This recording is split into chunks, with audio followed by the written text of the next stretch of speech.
الحمد لله نحمده ونستعينه ونستغفره ونؤمن به ونتوكل عليه ونعوذ بالله من شرور أنفسنا ومن سيئات أعمالنا من يهده الله فلا مضل له ومن يضلله فلا هادي له ونشهد أن لا إله إلا الله وحده لا شريك له ونشهد أن سيدنا وسندنا وحبيبنا ومولانا محمدا عبده ورسوله أما بعد فأعوذ بالله من الشيطان الرجيم بسم الله الرحمن الرحيم ونضع الموازين القسط ليوم القيامة فلا تظلم نفس شيئا وإن كان مثقال حبة من خردل أتينا بها وكفى بنا حاسبين.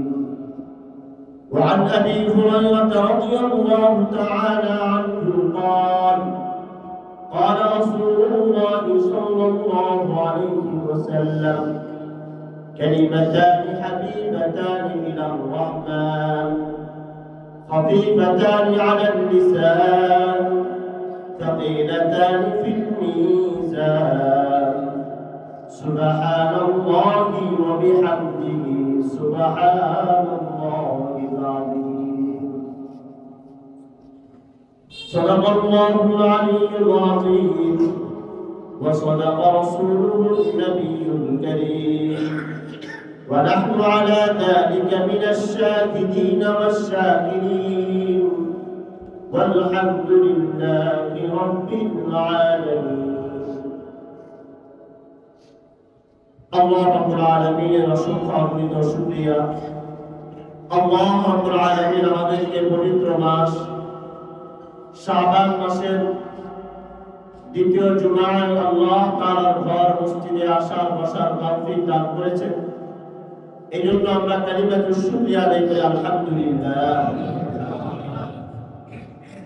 সম্মানিত হাজিরিন, আজকের আমাদের জুমার আলোচ্য বিষয় হলো মিজানের পাল্লার ভয়াবহতা সম্পর্কে এবং কোন আমল করলে মিজানের পাল্লা ভারী হবে এই সম্পর্কে আমরা তিনটা আলোচনা করব। প্রথমত মিজানের পাল্লার ভয়াবহতা কেমন হবে, দ্বিতীয় নাম্বার মানুষের আমলনামাগুলো কিভাবে ওজন করা হবে, তৃতীয় নাম্বার কোন আমলের মাধ্যমে মিজানের পাল্লা ভারী হবে। কেন এই বিষয় নিয়ে আলোচনা করা জরুরি?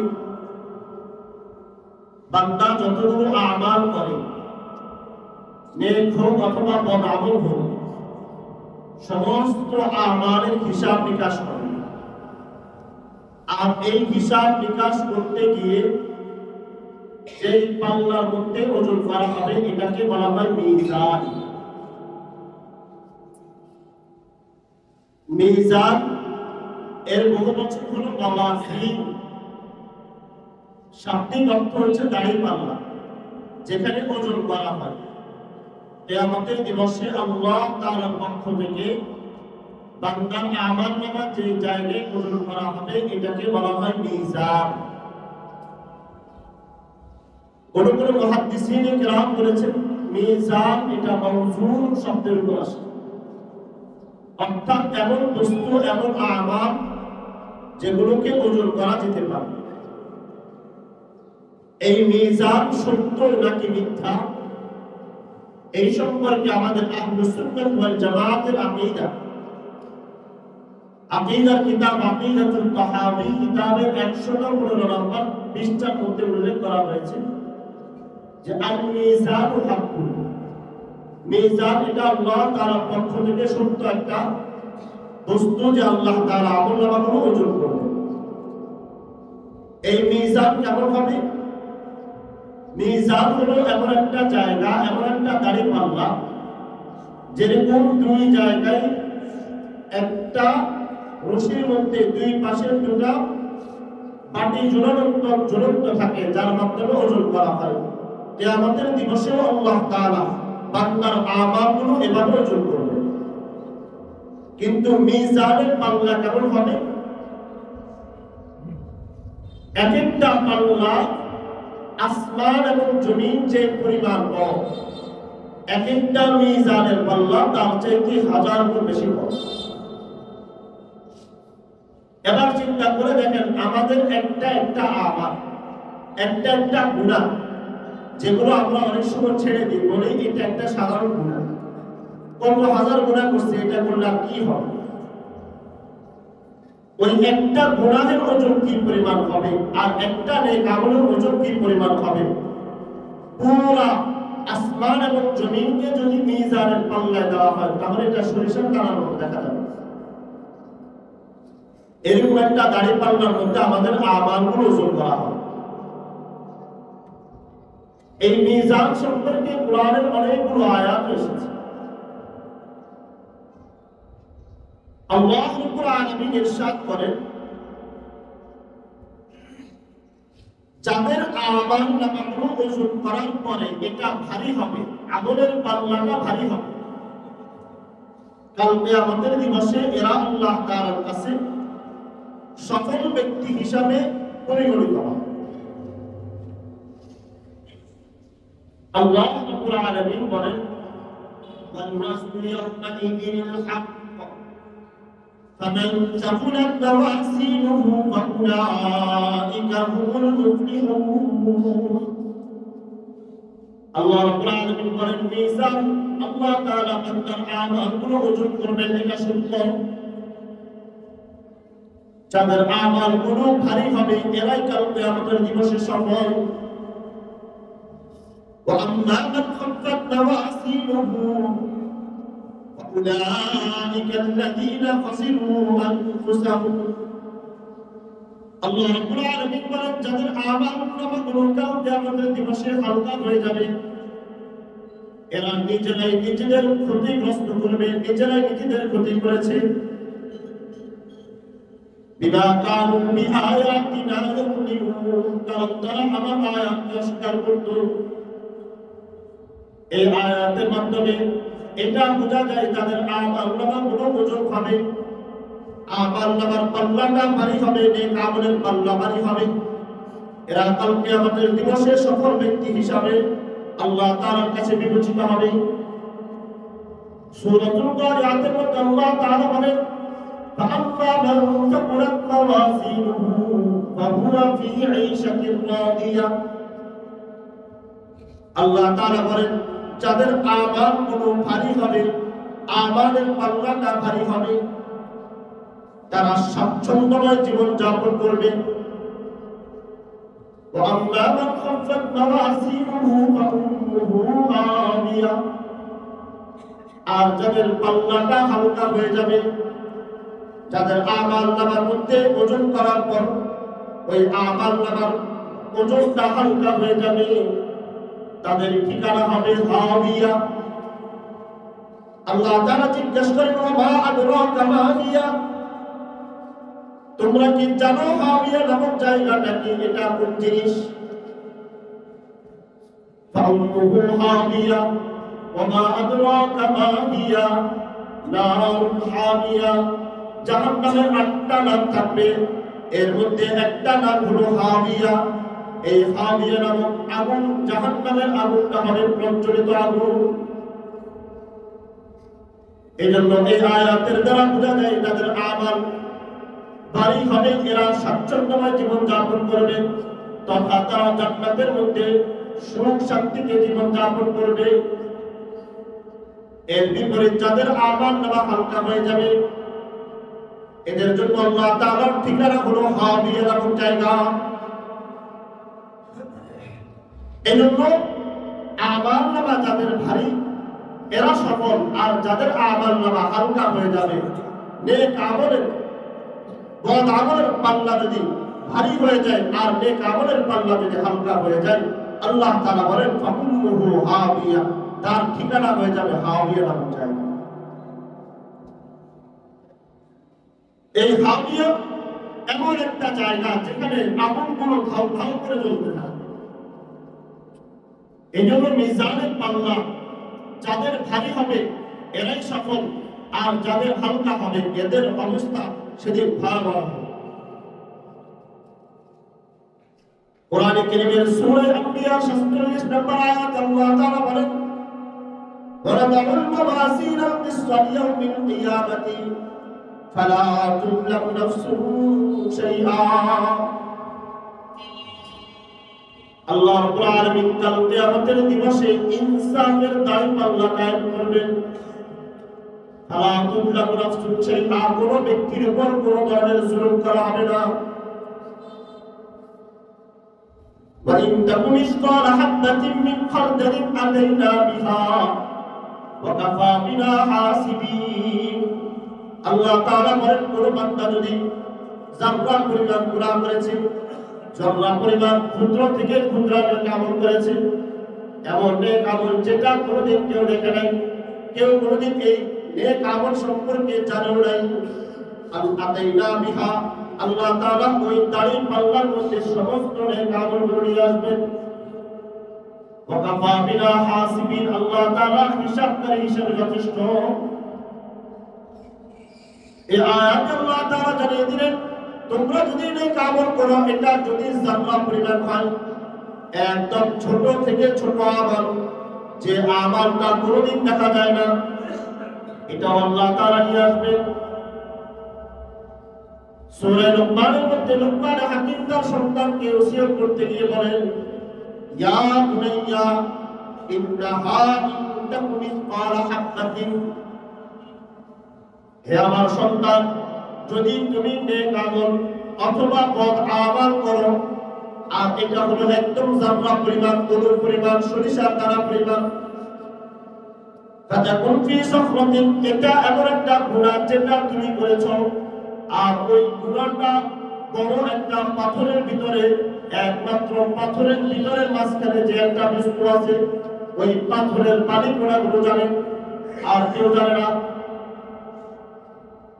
আও ফিস সামাওয়াতি, অথবা তুমি জমিনের মধ্যে আসমানে গুনাহ করেছো, আও ফিল আরদি, অথবা তুমি জমিনের মধ্যে গুনাহ করেছো, পাহাড়ের চূড়ায় গিয়ে গুনাহ করেছো, রাতের অন্ধকারে গুনাহ করেছো, ইয়াতি বিহাল্লাহ, আল্লাহ তাআলা সমস্ত নেক আমলগুলো নিয়ে আসবেন। বাবা সন্তানকে ওসিয়ত করতেছেন যে তুমি গুনাহ করেছো, সরিষার দানা পরিমাণ, একদম নেক আমল করেছো, সরিষার দানা পরিমাণ, একদম ছোট্ট থেকে ছোট্ট, আর এটা এমন একটা গুনাহ করেছো যেটা পাথরের মাঝখানে, বড় পাথর, যেখানে তুমি ছাড়া আর কেউ জানে না, কেউ করে নাই, তোমার সাথে আর কেউ ছিল না, অথবা তুমি আসমানে গুনাহ করেছো, অথবা তুমি জমিনে সমুদ্রের নিচে গিয়ে গুনাহ করেছো, অথবা পাহাড়ের চূড়ায় গুনাহ করেছো, আল্লাহ তাআলা সমস্ত নেক আমলগুলো কাল কিয়ামতের দিবসে মিজানের পাল্লায় এনে আল্লাহ তাআলা ওজন দিবেন। এর দ্বারা বোঝা যায় যে আল্লাহ তাআলা এমন কোন নেক আমল, এমন কোন বদ আমল বান্দার বাদ রাখবেন না যেটা মিজানের পাল্লা আসবে না। এটা এমন একটা ভয়াবহ জায়গা, এখানে আল্লাহ তাআলা শুধু মুমিনদের আমলগুলো ওজন করবেন, আর পক্ষান্তরে আল্লাহ তাআলাকে যারা অস্বীকার করে, যারা আল্লাহ তাআলাকে বিশ্বাস করে, যারা কাফের, মুনাফিক, নাস্তিক, এদের আমলগুলো আল্লাহ তাআলা ওজন করবেন। সূরা কাহফের মধ্যে আল্লাহ তাআলা বলেন, উলাইকাল্লাযীনা কাফারু বিআয়াতি রাব্বিহিম ওয়া লিকাইহি ফাহাবিতাত আ'মালুহুম ফালা তুতিহু লাহুম ইয়াওমাল কিয়ামাতি ওয়াজনা। আল্লাহ তাআলা বলেন, যারা আমার আয়াতকে অস্বীকার করে, যারা আমার কোরআনকে মানে না, যারা আমি আল্লাহ তাআলার সাক্ষাৎকে অস্বীকার করে, যারা আখিরাতকে বিশ্বাস করে না, যারা পরকালকে বিশ্বাস করে না, যারা মিজানের পাল্লাকে বিশ্বাস করে না, যারা হাউজে কাউসারের বিষয়কে বিশ্বাস করে না, ফাহাবিতাত আমালুহুম, এরা যদি নেক আমল করে, ভালো কাজ করে, আমি আল্লাহ তাআলা সমস্ত আমলগুলো বরবাদ করে দিব। ফালা নুকিমু লাহুম ইয়াওমাল কিয়ামাতি ওয়াজনা, আমি কিয়ামতের দিবসে এদের জন্য দাড়ি পাল্লা কায়েম করব না। এই জন্য আল্লাহ তাআলা বলেছেন, যারা অস্বীকার করে, যারা কুফরি করে, যারা আমার ইবাদতকে অস্বীকার করে, আমি এদের জন্য কোনো দাড়ি পাল্লা কায়েম করব না। তাফসীরের কিতাবের মধ্যে, তাফসীরে মাআরিফুল কুরআনের মধ্যে আল্লামা মুফতি সুফি রাহিমাহুল্লাহ লেখেন, আল্লাহ রাব্বুল আলামিন বান্দার আমল নামা দুই ভাবে ওজন করবেন। কয় ভাবে? দুই ভাবে। এক নম্বর, আল্লাহ রাব্বুল আলামিন সমস্ত মুমিন, সমস্ত মুনাফিক, সমস্ত কাফের, বেঈমান, ইহুদি, নাসারা, খ্রিস্টান সবাইকে কিয়ামতের দিবসে একত্রিত করবেন। এরপর আল্লাহ তাআলা ঘোষণা দিয়ে দিবেন, ওয়ান্তাজুল ইয়াওমা আইয়ুহাল মুজরিমুন, ঘোষণা হয়ে যাবে, হে অপরাধীরা, হে গুনাহগাররা, তোমরা আলাদা হয়ে যাও, নেককাররা আলাদা হয়ে যাও। ওই গুনাহগার বলতে কাফেররা আলাদা হয়ে যাও, মুমিনরা আলাদা হয়ে যাও। এই ঘোষণার সাথে সাথে অসংখ্য অগণিত মানুষ যারা নামে মাত্র মুসলমান ছিল তারাও বিভেদ হয়ে যাবে, কারণ প্রত্যেকটা গুনাহগারের শরীরের মধ্যে লেখা থাকবে সে কাফের। এই প্রথমবার আল্লাহ রাব্বুল আলামিন ঈমান এবং কুফরের মধ্যে পার্থক্য করবেন। হাসরের ময়দানে আল্লাহ তাআলা মুনাফিকদেরকে, কাফেরদেরকে আলাদা করবেন, মুমিনদেরকে আলাদা করবেন। তাফসীরের কিতাবের মধ্যে উল্লেখ করা হয়, এরপর আল্লাহ তাআলা কাফেরদেরকে জাহান্নামে নিক্ষেপ করবেন আর ঈমানদারদের মধ্যে মিজানের পাল্লা কায়েম করবেন। সর্বপ্রথম কাফের এবং মুমিন, সর্বপ্রথম যাওয়ার পরে কাফের এবং মুমিন আলাদা আলাদা পার্থক্য করবেন। যারা ঈমানদার এদের আলাদা করে দিবেন, যারা কাফের তাদেরকে আল্লাহ তাআলা আলাদা করে দিবেন। এরপরে আল্লাহ তাআলা কাফেরদেরকে সরাসরি জাহান্নামে নিক্ষেপ করবেন, যেটা এই আয়াত দ্বারা আল্লাহ তাআলা বলেন, ফালা নুকিমু লাহুম ইয়াওমাল কিয়ামাতি ওয়াজনা, কাল কিয়ামতের দিবসে আমি এদের জন্য কোনো ধরনের দাড়ি পাল্লায় রাখবো না। এরপর কাফেররা জাহান্নামে চলে যাবে, ঈমানদারদেরকে আল্লাহ তাআলা কিয়ামতের দিবস এখান থেকে পার করে মিজানের পাল্লার সামনে নিয়ে আসবেন। এনে আল্লাহ তাআলা এদের প্রত্যেকের আমলনামাগুলো হিসাব করবেন। কেমন হিসাব করবেন? প্রত্যেকটা সেকেন্ড, প্রত্যেকটা ঘন্টা, প্রত্যেকটা মুহূর্ত, প্রত্যেকটা রিজিক আল্লাহ তাআলা যে দিয়েছেন, যে গুনাহগুলো আমরা করেছি, এটার সময়, এটার ঘন্টা, এটার মুহূর্ত, কোন অবস্থায় করেছি, সবগুলো গুনাহ আল্লাহ তাআলা ফেরেশতাদের মাধ্যমে লিখে রাখছেন। আর এটা আল্লাহ তাআলা ওজন করবেন। ওজন করার পরে যাদের পাল্লা হালকা হবে এরা জাহান্নামে চলে যাবে, আর যাদের পাল্লা ভারী হবে এরা জান্নাতে চলে যাবে। এখন কথা হলো, এটা এই আমল, আমরা যে নেক আমল করি, বদ আমল করি, এটা কিভাবে ওজন করব? এটাতে আমার একটা বস্তু যেটা দেখা যায়, এটাও তাফসীর মাআরিফুল কুরআনের সূরা আরাফের 7 নম্বর আয়াত, 8 এবং 9 নম্বর আয়াতের ব্যাখ্যার মধ্যে আল্লামা মুফতি শফি রাহিমাহুল্লাহ 3টা উত্তর দিয়েছে। বান্দার আমলনামা ওজন করার 3টা উত্তর দিয়েছে। আল্লাহ তাআলা বান্দার আমলনামা কিভাবে ওজন করবেন? 1 নম্বর, আল্লাহ তাআলা ওয়াল্লাহু আলা কুল্লি শাইইন কাদির, আল্লাহ তাআলা সব কিছুর উপর সক্ষমতা রাখেন। আল্লাহ তাআলার পক্ষে ওজন করা কোনো ধরনের কঠিন না। দ্বিতীয় নম্বর প্রশ্নের উত্তর আজকের আধুনিক বিশ্ব আমাদেরকে দিয়ে দিয়েছে। আমাদের জ্বর হওয়ার পরে ওজন করি কিনা আমরা, গিয়ে দেখি আমাদের ওজন আজকের জ্বর কতটুকু হয়েছে। থার্মোমিটারের মাধ্যমে আমাদের জ্বর করে দেওয়া হয় যে আপনার এখন 100% জ্বর আছে, 110% জ্বর আছে, বলে দেখি না।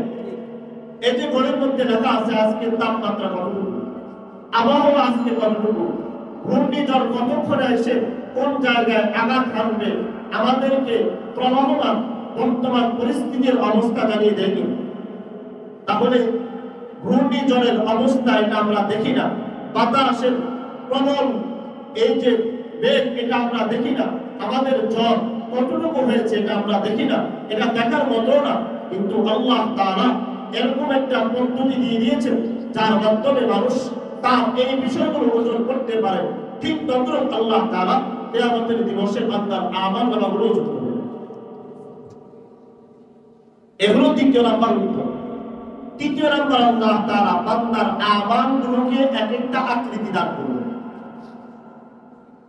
যে যে আমল করছে প্রত্যেকটা আমল আল্লাহ তাআলা একটা আকৃতি দিয়ে দিবেন। যেমন একটা উদাহরণ, সূরা নূর যদি কোনো ব্যক্তি রাত্রে পড়ে তো কিয়ামতের দিবসে কবরে যাওয়ার পরে কবরের সামনে যখন ফেরেশতারা আসে তখন ওই সূরা নূর দাঁড়িয়ে থাকে আর বলে, এই বান্দা আমাকে রাতে তেলাওয়াত করেছে, একে ছেড়ে দাও, এর কাছে আসাও যাবে। ইনশাআল্লাহ আমরা এই সম্পর্কে আরো বিস্তারিত আলোচনা করব। তাহলে বান্দার আমল তিন ভাবে ওজন করা হয়, তিন ভাবে ওজন করা হবে। একটা হলো আল্লাহ তাআলা যেভাবে চাইবেন সেভাবে। দ্বিতীয় নাম্বার, যেরকম থার্মোমিটারের মাধ্যমে জ্বর মাপা হয় এরকম কোন একটা বস্তুর মাধ্যমে আল্লাহ তাআলা ওজন করবেন। তৃতীয় নাম্বার, হয়তো আল্লাহ তাআলা বান্দার আমলগুলোকে একটা আকৃতি দিবেন, এরপর মিজানের পাল্লায় ওজন করবেন। এখন মিজানের পাল্লাটা কেমন হবে, কেমন ভয়াবহ হবে, এই সম্পর্কে আবু দাউদ শরীফের হাদিসের মধ্যে আসছে। হযরত আম্মা আয়েশা সিদ্দিকা রাদিয়াল্লাহু তাআলা তিনি কান্না করতেছিলেন, বারবার হাওয়া করে কান্না করতেছেন। আল্লাহ রাসূল জিজ্ঞেস করলেন, আয়েশা তুমি কেন কান্না করো? আয়েশা রাদিয়াল্লাহু তাআলা বলেন, ইয়া রাসূলুল্লাহ আমি জাহান্নামের ভয় কান্না করি। আয়েশা রাদিয়াল্লাহু তাআলা আনহা أنها بكت النار أنها ذكرت النار فبكت। আয়েশা রাদিয়াল্লাহু তাআলা আনহা এই জাহান্নামের ভয়ের কথা, জাহান্নামের ভয়াবহ শাস্তির কথা চিন্তা করতেছেন আর হাওমাও করে কান্না করতেছেন। যতক্ষণ পর্যন্ত জাহান্নামের আগুন, জাহান্নামের শাস্তির কথা তার মনে আসতেছে আর তিনি কান্না করতেছেন। আল্লাহ রাসূল জিজ্ঞাসা করলেন, ইয়া আয়েশা মা ইউহদিকি, হে আয়েশা তুমি কেন কান্না করো? আম্মা জান আয়েশা সিদ্দিকা বলেন, যাকারতুন নার ফাবাকাইতু, ইয়া রাসূলুল্লাহ জাহান্নামের ভয়ের কথা, জাহান্নামের শাস্তিগুলো আমার চোখের সামনে ভাসতেছে আর আমি কান্না করতেছি। রাসূল এটা আমাকে বলেন, হাল তাযকুরুনা মাহদিকুম ইয়াউমাল কিয়ামা, নবীজি আপনি কি কিয়ামতের দিবসে আপনার এই পরিবার, আপনার এই স্ত্রী, আপনার পরিবার, এই আত্মীয় স্বজনদের কথা মনে রাখবেন কিনা? রাসূল সাল্লাল্লাহু আলাইহি ওয়াসাল্লাম বলেন, আম্মা ফি সালাসাতি মাওয়াতিনা লা ইয়াযকুরু আহাদুন আহাদা। আম্মা জান আয়েশা বলেন, আল্লাহর রাসূল আমাকে বলেন, আয়েশা তিন জায়গায় এমন আছে যে জায়গায় কোনো মা সন্তানকে চিনবে না, সন্তান মাকে চিনবে না, স্বামী স্ত্রীকে চিনবে না, স্ত্রী স্বামীকে চিনবে না, বাবা তার সন্তানের পরিচয় দিবে না, মা সন্তানের পরিচয় দিবে না, কেউ কাউকে চিনবে না। আমি নবী মুহাম্মদ সাল্লাল্লাহু আলাইহি ওয়াসাল্লাম সেদিন ওই তিন জায়গায় তুমি আয়েশা কেউ চিনবে না, তিন জায়গায় কেউ কাউকে চিনবে না। এক নম্বর ইনদাল মিজান, ওই জায়গায় যেখানে মিজানের পাল্লা কায়েম করা হবে ওই জায়গায় আমি মুহাম্মদ তোমাকে চিনব না। কতক্ষণ পর্যন্ত চিনব না? হাত্তা ইয়ালামা আয়াকিফু মিজানুহু আও ইয়াসকুরু, যতক্ষণ পর্যন্ত আমি না জানবো যে আমার আমলনামাটা হালকা হয়েছে নাকি ভারী হয়েছে, অর্থাৎ আমার আমলনামার ওজনটা হালকা হয়েছে নাকি ভারী হয়েছে, এটা যতক্ষণ পর্যন্ত না জানতে পারবো ততক্ষণ কেউ কাউকে চিনবে না। কি ভয়াবহ হলে ওই জায়গায় নবীজি পর্যন্ত বলতেছেন, আয়েশা লা ইয়াযকুরু আহাদুন আহাদা, কেউ কাউকে চিনবে না, মা সন্তানকে চিনবে না, বাবা তার স্ত্রীকে চিনবে না, মাকে চিনবে না, একজন আরেকজনকে, বন্ধু বান্ধব কেউ কাউকে চিনবে না, নবীরা পর্যন্ত অন্যদেরকে চিনবে না। যতক্ষণ পর্যন্ত না জানবে যে আমার আমলনামাটা হালকা হয়েছে নাকি ভারী হয়েছে। এটা ভয়াবহ একটা জায়গা। দ্বিতীয় নাম্বার হলো ওয়া আম্মা ইনদাল কিতাব হাত্তা ইউকাল লাহু হা উকরাউ কিতাবিয়া। দ্বিতীয় নাম্বার হলো ওই জায়গা যেখানে বান্দার আমল নামাগুলো হাতের মধ্যে দিয়ে দেওয়া হবে। আমল নামা দিয়ে দেওয়ার পূর্বে হা উলাইহি উকরাউ কিতাবিয়া, পড়ো পড়ো, এটা তোমার আমল নামা। ততক্ষণ পর্যন্ত চিনবে না হাত্তা ইয়ালামা আইয়াতা আফি শিমালিহি আফি ইয়ামিনিহি আফি ওয়ারাই যাহরিহি।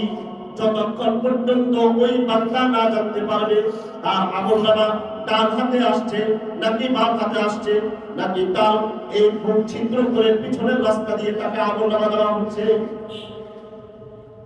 যতক্ষণ তার আমলনামা সে না জানবে যে আমার আমলনামা কি ডান হাতে আসছে নাকি বাম হাতে দিবে আল্লাহ তাআলা।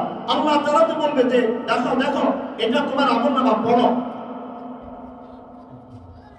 ওই দিন মানুষ বলবে ইয়া ওয়াইলাতানা মা লিহাদাল কিতাব, এটা কেমন আমলনামা, এটা কেমন খাতা, লা ইউগাদিরু সগীরাতান ওয়ালা কাবীরাতান ইল্লা আহসাহা। যেখানে আমার ছোট থেকে ছোট আমল, আমার বড় থেকে বড় আমল, গুনাহগুলো কোনোটাই বাদ দেওয়া হয় নাই। নবীজি বলেন ওই জায়গায় কেউ কাউকে চিনবে না। তৃতীয় নম্বর ওয়া আম্মা ইনদাস সিরাত ইযা মুদিআ বাইনা যাহরাই জাহান্নাম, যখন ফুলসিরাতের উপরে জাহান্নামের উপরে একটা চিকন রাস্তা তৈরি করা হবে, চুলের চাইতে চিকন রাস্তায় যখন ওই জায়গায় ফুলসিরাতের উপর জাহান্নামের উপর দিয়ে যখন মানুষকে পার হওয়ার জন্য বলবে, ঈমানদাররা তাদের ঈমানের পাওয়ার অনুযায়ী দৌড় দিয়ে চলে যাবে, আর জাহান্নামীরা ওই ফুলসিরাতের মধ্যে চলন্ত অবস্থায় জাহান্নামে পড়ে যাবে। আয়েশা তিন জায়গায় কেউ কাউকে চিনবে না। একটা হলো তোমার মিজানের পাল্লায়, দ্বিতীয় নম্বর যখন আমলনামা আল্লাহ তাআলা হাতে দিয়ে দিবেন, তৃতীয় নম্বর হলো ফুলসিরাতের জায়গায় কেউ কাউকে চিনবে না। এই মিজানের পাল্লা কতটা ভয়ঙ্কর, এই ফেরেশতারা পর্যন্ত যখন শুনেছে যে আল্লাহ তাআলা মিজানের পাল্লা কায়েম করবে, তো ফেরেশতারা মিজানের পাল্লার সামনে গিয়ে থরথর করে কাঁপবে আর জিজ্ঞেস করবে আল্লাহ আপনি কার আমলনামা মাফ করবেন। সহিহ আত-তারগীব ওয়া তারহীবের মধ্যে হযরত সালমান ফারসি রাদিয়াল্লাহু তাআলা থেকে বর্ণিত, قال رسول الله صلى الله عليه وسلم يوضع الميزان يوم القيامة, কিয়ামতের দিন আল্লাহ তাআলা মিজানের পাল্লা কায়েম করবেন। فلو وزن فيه السماوات والأرض وسعت, সেখানে যদি ওই মিজানের পাল্লার মধ্যে আসমান এবং জমিনকে দিয়ে দেওয়া হয়, তবু ওই আসমান ওই জমিনের সংকলন হবে না, ওই আসমান এবং জমিন একটা সরিষার দ্বারা পরিণত করা হবে। এই অবস্থা দেখার পরে فقال الملائكة, ফেরেশতারা জিজ্ঞেস করবে ইয়া রব্বি লিমান ইয়াজিনু হাযা, ইয়া আল্লাহ এই জায়গায় কার আমলনামা ওজন করা হবে। ফেরেশতারা থরথর করে কাঁপতে আর বলবে লিমান ইয়াজিনু হাযা, ইয়া আল্লাহ এখানে কার আমলনামাগুলো ওজন করা হবে। আল্লাহ তাআলা জবাব দিয়ে বলবেন লিমান শি'তু মিন খালকি, আমার মাখলুকাতের মধ্যে যার ইচ্ছা যাকে ইচ্ছা করবে আমি এখানে আমার আমলনামার মধ্যে এখানে তাদেরকে ওজন করব।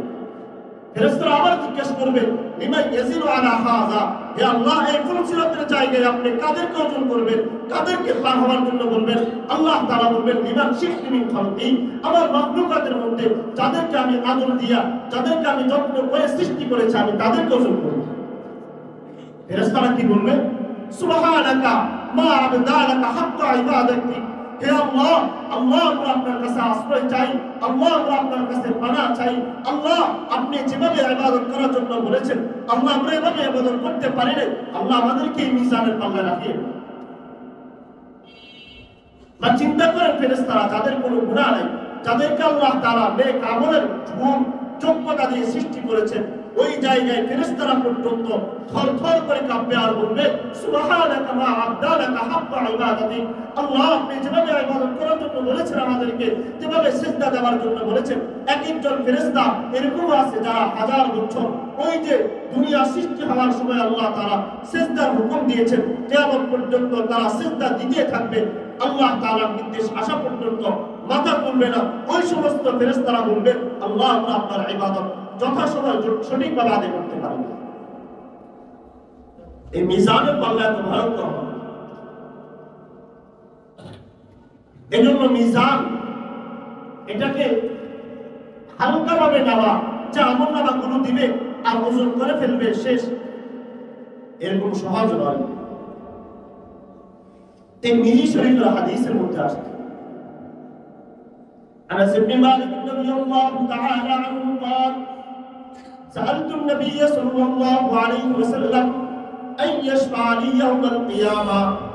আনাস ইবনে মালিক বলেন, ইয়া রাসূলুল্লাহ, কিয়ামতের দিবসে কি আপনি আমাদের জন্য সুপারিশ করবেন? রাসূল বলেন, আনা ফাইলুন, অবশ্যই আমি তোমাদের জন্য সুপারিশ করব। তিনি বললেন, ইয়া রাসূলুল্লাহ ফাআইনা আতলুকা, ইয়া রাসূলুল্লাহ, এই হাসরের ময়দান এত বিশাল ময়দান, আমি আপনাকে কোথায় তালাশ করব? নবীজি সর্বপ্রথম বললেন, ইনদাস সিরাত, ফুলসিরাতের জায়গায় দেখো। ওই ফুলসিরাতের জায়গার মধ্যে গিয়ে দেখবা আমি সেখানে দাঁড়িয়ে আছি আমার উম্মতদেরকে ওখান থেকে বাঁচানোর জন্য। আনাস ইবনে মালিক বলেন, ফাইন্নাম আলতাকা আলা সিরাত, ইয়া রাসূলুল্লাহ, যদি আমি সিরাতের জায়গায়, সিরাতে মুস্তাকিমের জায়গায়, ফুলসিরাতের জায়গা যদি আপনাকে না দেখি তাহলে কোথায় দেখব, কোথায় তালাশ করব? আল্লাহ রাসূল বললেন, আতলুবনি ইনদাল মিজান, হে আনাস, তুমি আমাকে মিজানের জায়গায় গিয়ে তালাশ করবা, কারণ আমি ওখানে গিয়ে দাঁড়িয়ে থাকবো। আমার উম্মতদের মধ্যে আমার উম্মতরা কে জাহান্নামে চলে যাচ্ছে, আমি শুধু সেখানে দেখবো কার আমলনামাটা জানি হালকা হয়ে যায়। সাহাবী আবার জিজ্ঞাসা করলেন, ফাইল্লাম আলতাকা ইনদাল মিজান, ইয়া রাসূলুল্লাহ, যদি আমি মিজানও আপনাকে না পাই তাহলে আমি কোথায় তালাশ করব? নবীজি বললেন, উতলুবনি ইনদাল হাউজ, তুমি আমাকে হাউজে কাউসারের কাছে গিয়ে দাঁড়িয়ে দেখবা। তিন জায়গা আমাকে দেখবা। সর্বপ্রথম ফুলসিরাতের জায়গায় আমি সেখানে দাঁড়িয়ে থাকবো, হায় আমার উম্মত যদি কোনোটা জাহান্নামে চলে যায়। দ্বিতীয় নাম্বার, মিজানের পাল্লায় দাঁড়িয়ে থাকবো, হায় আমার কোনো উম্মত যদি তার মিজানের পাল্লা যদি হালকা হয়ে যায়। তৃতীয় নাম্বার, আমি দাঁড়িয়ে থাকবো হাউজে কাউসারের কাছে, সেখানে আমি পানি পান করাবো। আমি ওই সময় দেখবো আমার কোন উম্মত জানি বঞ্চিত হয়ে যায়। এটা এমন একটা জায়গা যেখানে কেউ কাউকে চিন্তা না, ওখানেও নবীজি দাঁড়িয়ে থাকবেন উম্মতের জন্য।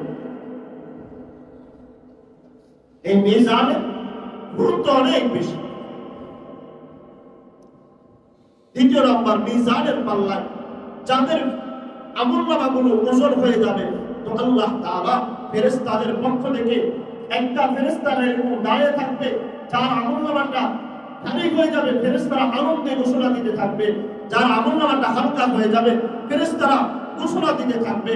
হাদিসের মধ্যে সহিহ আত-তারগীব ওয়া তারহীবের মধ্যে আসছে যে মালাকা মুআক্কারুন বিল মিজান, আল্লাহ তাআলার পক্ষ থেকে একজন ফেরেশতা নিয়োগ করা হবে। ইউতা বিইবনি আদম, ওই ফেরেশতা বনি আদমদেরকে নিয়ে আসা হবে, বনি আদমদেরকে নিয়ে আসবে। ফায়ুবিতু বাইনা কাতিফাল মিজান, মিজানের পাল্লার মধ্যে বান্দাদেরকে সাথে সাথে রাখবে, মিজানের পাল্লার মধ্যে ওজন করবে। তাই তাকুলা মাওয়াজিনুহু, যদি বান্দার নেক আমল ভারী হয়ে যায়, নাদা মালাকুন বিসাউতিন ইয়াসমাউল খালাইক, ওই হাসরের ময়দানে সমস্ত মানুষকে উদ্দেশ্য করে ওই ফেরেশতা জোরে জোরে চিৎকার করে দিয়ে বলবে, সাআদা ফুলান সাআদাতান লা ইয়াশকা বাদাহা আবাদা।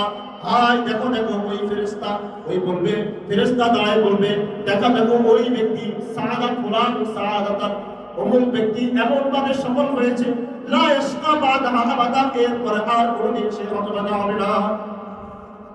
ওই খাফা মিজানুহু, ওই বান্দার যদি নেক আমল কোনোভাবে হালকা হয়ে যায়, তখন ফেরেশতা মালাকুল বিসাউতিন ইয়াসমাউল খালাইক, দুনিয়ার সমস্ত মাখলুকাত গুলোকে আখিরাতের ময়দানে দাঁড়ায় দাঁড়ায় চিৎকার দিয়ে বলবে, শাকা ফুলানুন শাকিয়ুন, ওই দেখো ওই ব্যক্তি এমন হতভাগা হয়েছে, লা সাআদাতা বাদাহা আবাদা, এই ব্যক্তি আর কোনোদিন সৌভাগ্যবান হতে পারবে না। কারণ মিজানের পাল্লায় যে বেঁচে গেল, ফেরেশতারা আনন্দে চিৎকার করে বলবে, দেখো দেখো এই সফল হয়ে গেছে, আর কোনো তার টেনশন নাই, তার আর কোনো পেরেশানি নেই। আর যদি কোনোভাবে নেক আমলের পাল্লা হালকা হয়ে যায়, বদ আমলের পাল্লা ভারী হয়ে যায়, সাথে সাথে ফেরেশতা বলবে, হায় দেখো এই লোকটা আজকে তার মতো দুর্ভাগা আর কেউ নেই। আল্লাহ তাআলা জিবরিল আমিনকে বলবেন, আল্লাহ রাব্বুল আলামিন হাদিসের মধ্যে রাসূল সাল্লাল্লাহু আলাইহি ওয়াসাল্লাম বলেন, قال صاحب الموازين يوم القيامة جبريل يا جبريل زد بينهم। আল্লাহ তাআলা বলবেন, হে জিবরিল তুমি মানুষের আমল নামাগুলো ওজন করো। জিবরিল আমিন সমস্ত মানুষের আমল নামাগুলো ওজন করবেন। এরপরে ফালাউ কানা লিল-যালিমি হাসানাতুন উখিযা মিন হাসানাতিহি, কোন একজন জালেম মানুষের উপর জুলুম করেছে, তার সন্তানদের উপর সম্পদ বন্টনের ক্ষেত্রে জুলুম করেছে, তার পরিবারের উপর জুলুম করেছে, আত্মীয় স্বজনদের উপর জুলুম করেছে, জনগণের উপর জুলুম করেছে। কোন বান্দা যদি কোন মানুষের উপর জুলুম করে, তো আল্লাহ রাব্বুল আলামিন তার সমস্ত নেক আমলগুলো নিয়ে নেবেন। ফাতুরাদ্দু আলাল মাসলুম, ওই মাসলুম ব্যক্তিকে নেক আমলগুলো দিয়ে দিবেন। আর যদি ওই বান্দার কোন ধরনের নেক আমল না থাকে, ওই জালিম ব্যক্তির যদি কোন ধরনের নেক আমল না থাকে, আল্লাহ তাআলা ওই মাসলুম ব্যক্তির সমস্ত গুনাহগুলো তার মাথার উপর চাপিয়ে দিবে। আর এই লোকটা এমন অবস্থায় জাহান্নামের দিকে যাবে, তার মাথার উপর যেন গুনাহের বোঝা ভারী হয়ে গিয়েছে। মিজানের পাল্লায় আল্লাহ রাব্বুল আলামিন আদমকে হযরত জিবরিলকে বলবেন, আর জিবরিল ওই নাফরমান যে মানুষের উপর জুলুম করেছে, যে পরিবারের উপর জুলুম করেছে, যে কর্মচারীদের উপর জুলুম করেছে, যে তার প্রজাদের উপর জুলুম করেছে, যে তার জনগণের উপর জুলুম করেছে, সমস্ত জুলুমগুলোকে নিয়ে তার নেক আমলগুলো নিয়ে মাজলুমকে দিয়ে দিবে। আর যদি মাজলুমের ওই জালিমের যদি নেক আমল না থাকে, তো মাজলুমের গুনাহগুলো তার উপর চাপাবে। মিজানের পাল্লাটা কেমন ভয়ঙ্কর হবে। এক হাদিসের মধ্যে আসছে, তাফসীরে মারিফুল কুরআনের মধ্যে হাদিসটা নেওয়া হয়েছে। ইমাম শফি রাহিমাহুল্লাহ লেখেন যে জিবরিল আমিন বসে আছে, আল্লাহ রাসূল বসে আছেন, জিবরিল আমিন আসছেন, ওয়াইন্দাহু রাজুলুন ইয়াবকি, নবীজির সামনে একজন সাহাবী এরকম জোরে জোরে চিৎকার করে কান্না করতেছেন। জিবরিল জিজ্ঞেস করলেন, লিমান হাযা, আরে এই লোকটা কে, কেন কান্না করতেছে? আল্লাহ রাসূল বললেন, হাযা ফুলান, এটা অমুক ব্যক্তি। তখন জিবরিল আমিন বলেন, ইন্না নাজিলু আমাল বনি আদম কুল্লাহা ইল্লাল বুকা, আমি বনি আদমের সমস্ত আমলগুলো ওজন করব। আমরা আল্লাহ রাব্বুল আলামিন আমাদেরকে নির্দেশ দিবেন, আর আমরা বনি আদমের সমস্ত আমল যারা পরিমাণ করেছে, অনু থেকে পরিমাণ করেছে, রাতের অন্ধকারে করেছে, দিবালোকে গুনাহ করেছে, সমস্ত আমলগুলোকে আমরা একত্রিত করব। এরপর সমস্ত আমলগুলোকে একমাত্র মিজানের পাল্লার মধ্যে ওজন দিব। একটা জিনিস ছাড়া সমস্ত কিছুকে ওজন দেওয়া হবে, ইল্লাল বুকা, ওই কান্না যেটা আল্লাহ তাআলার জন্য করা হয়েছে, যেটা আখিরাতের ভয় করা হয়েছে, যে চোখের পানিগুলো রাতের অন্ধকারে একমাত্র আল্লাহ তাআলার ভয় করা হয়েছে, জাহান্নামের ভয়ে যে আগুনগুলো চোখের পানিগুলো ঝরঝর করে ছেড়ে দিয়েছিল, ওই কান্নাকে ওজন করা হবে না। কেন? ইন্নাল্লাহ লা ইউফিউ বিদ্দামাতিল ওয়াহিদাতি বুহুরুম মিন জাহান্নাম, ওই এক ফোঁটা চোখের পানির এত দাম যে বিশাল বড় সমুদ্রে, যেখানে সমুদ্র পরিমাণ যদি জাহান্নামের আগুন দাউ দাউ করে জ্বলে, এক ফোঁটা চোখের পানির মাধ্যমে তার সমস্ত আগুনগুলো সবগুলো সাথে সাথে নিভে যাবে। এক ফোঁটা চোখের পানির দাম বুহুরুম মিন জাহান্নাম, সমুদ্র পরিমাণ জাহান্নাম তার, এই পরিমাণ তার গুনাহ যে জাহান্নামের আগুনের মধ্যে দাউ দাউ করে জ্বলতেছে, শুধু এক ফোঁটা পানি ওই জাহান্নামের আগুনকে বন্ধ করে দিতে পারে। সমস্ত আমলগুলো ওজন করবে একমাত্র চোখের পানি ছাড়া। তো মিজানের পাল্লা ভয়ঙ্কর কিনা? এই মিজানের পাল্লা আমাদেরকে ভারী করতে হবে কিনা? এই মিজানের পাল্লা কিভাবে ভারী হবে? কোন আমল করলে মিজানের পাল্লা ভারী হবে? এক হাদিসের মধ্যে এতটুকু বলা হয়েছে যে মিজানের পাল্লার মধ্যে শুধু লা ইলাহা ইল্লাল্লাহ লিখে দিলে, এক মিজানের পাল্লার মধ্যে আসমান জমিন সমপরিমাণ সমস্ত মানুষগুলোর গুনাহ এক জায়গায় রাখলে, শুধু লা ইলাহা ইল্লাল্লাহ আরেক পাশে রাখলে, ওই লা ইলাহা ইল্লাল্লাহ ওজন বেশি হবে। সুবহানাল্লাহ। ইনশাআল্লাহ আমরা আগামীকাল আগামী সপ্তাহে কি আমল করলে, কোন আমল করলে মিজানের পাল্লা ভারী হবে, এই সম্পর্কে আলোচনা করব। আল্লাহ রাব্বুল আলামিন আমাদেরকে মিজানের পাল্লা থেকে আল্লাহ তাআলা আমাদেরকে হেফাজত করুন। আল্লাহ তাআলা আমাদের আমলনামাকে ভারী করে দিন। আমাদের মসজিদ কমিটি কথা বলবেন, আমরা একটু মনোযোগ সহকারে শুনি।